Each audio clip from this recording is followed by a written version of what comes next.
नमस्कार दोस्तों। सोचो अगर बाबा साहेब के जीवन में रमाबाई न आती तो क्या होता। बाबा साहेब के पिताजी ने उनके लिए रमाबाई को कैसे ढूंढा। बाबा साहेब की दूसरी पत्नी डॉक्टर सविता अंबेडकर का बैकग्राउंड क्या था। बाबा साहेब के जीवन में उनका रोल कैसा रहा। बाबा साहेब का परिवार आज क्या करता है। इन सभी महत्वपूर्ण प्रश्नों के जवाब आज आपको मिलेंगे। तो तैयार हो जाओ बाबा साहेब की फैमिली के उन तथ्यों को जानने के लिए जिसे पूरे YouTube पर किसी ने पूरी तरह से कभी बताया ही नहीं। आइए सबसे पहले आपको बताते हैं रमाताई के बारे में। बाबा साहेब ने अपनी पुस्तक थॉट्स ऑन पाकिस्तान की प्रस्तावना में लिखा है कि आज मैं जो भी हूँ उसकी सारी क्रेडिट रमाबाई को जाती है। बाबा साहेब आगे लिखते हैं कि रमाबाई ने उन्हें एक आम आदमी से बाबा साहब बनाया। 7 फरवरी का वो दिन था। साल था 1898 जब रमाबाई का जन्म रत्नागिरी के वलंद गांव में हुआ। वो उस वक्त बॉम्बे प्रेसिडेंसी का हिस्सा था और ये इलाका ब्रिटिशों के अधीन था। उनके पिता का नाम बिक्कू दात्रे था जो मछलियों को मार्केट में बेचने का काम करते थे।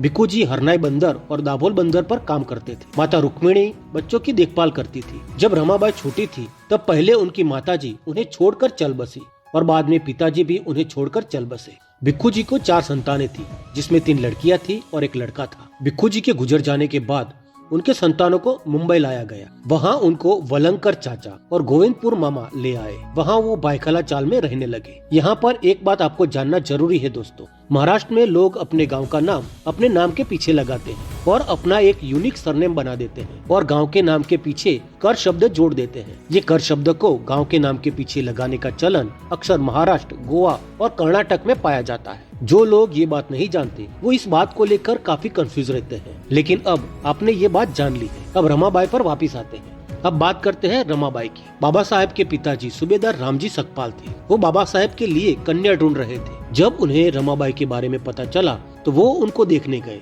रमा उनको पसंद आई और रमाबाई के साथ बाबा साहेब का विवाह तय हुआ। साल 1906 में बाबा साहेब और रमाबाई का विवाह हुआ।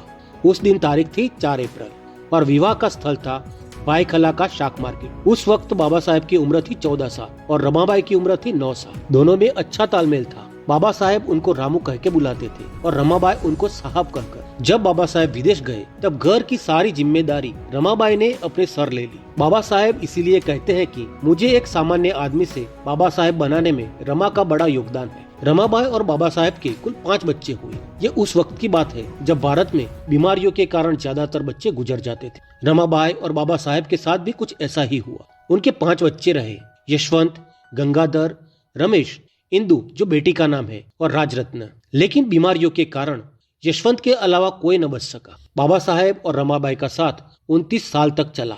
साल 1935 में रमाबाई चल बसी। बाबा साहेब अकेले पड़ गए। वह दिन था 27 मई। उनकी मृत्यु लंबी बीमारी के कारण हुई। उन्होंने अपने घर राजगृह में आखिरी सांसें ली जो दादर हिंदू कॉलोनी मुंबई में था। रमाबाई के चले जाने के बाद बाबा साहेब और अकेले पड़ गए। अब कुछ शारीरिक बीमारियां भी उन्हें सताने लगी। बाबा साहेब की दूसरी पत्नी शारदा कबीर रही। बाबा साहेब के साथ जुड़ने के बाद उनका नाम सविता अंबेडकर हुआ। सविता अंबेडकर के बारे में विस्तार से बताने से पहले एक बात बताना जरूरी है। कुछ लोग सविता अंबेडकर का विरोध करते हैं और उन्हें ब्राह्मणी प्रोपेगेंडा बताते हैं, लेकिन ये कुतर्क है। जो लोग ऐसा सोचते हैं वो लोग बाबा साहेब की निर्णय लेने की शक्तियों पर सिर्फ अविश्वास ही कर रहे होते हैं और कुछ नहीं।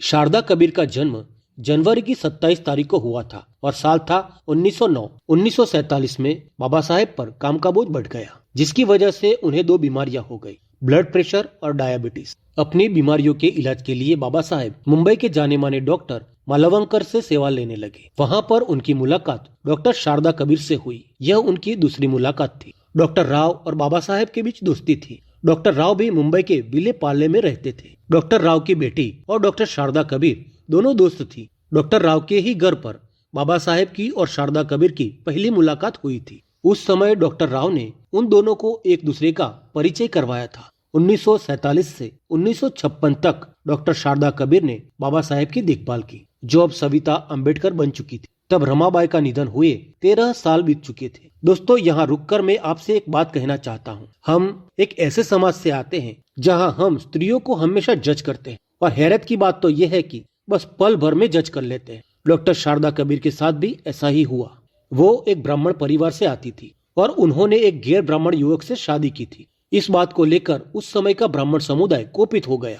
इस तरफ दलित समुदाय भी डॉक्टर शारदा कबीर को शंका भरी नजरों से देखने लगा। लेकिन बाबा साहब और सविता अम्बेडकर ने 15 अप्रैल को विवाह कर लिया। वो साल था 1948। ये विवाह कई मायनों में ऐतिहासिक था। ये विवाह के साथ ही बाबा साहेब ने इंटरकास्ट मैरिज की ब्यूगल बजा दी थी। इस क्रांति में उनको सरिता अम्बेडकर का बराबर का साथ मिला।